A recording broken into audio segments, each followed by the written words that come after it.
mga ka-reels, ito, ang ating patayin ay paksiw na sapsap. Yan, nilagyan lang natin ng sibuyas, kamatis, luya, siling berde, siling labuyo, asin, konting asukal, paminta. Siyempre may suka at konting tubig. Yan, pakukulong natin at maya maya meron tayong paksiw na sapsap.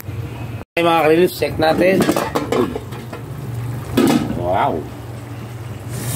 Ito na ang ating paksiw na sapsap. Fresh na fresh. Ano? Bira tayo makatikim ng ganito. Ayan.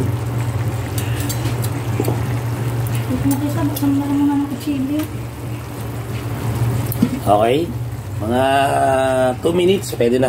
For plating na tayo. Okay mga reels. Ka-reels, luto na to. I-plating na natin.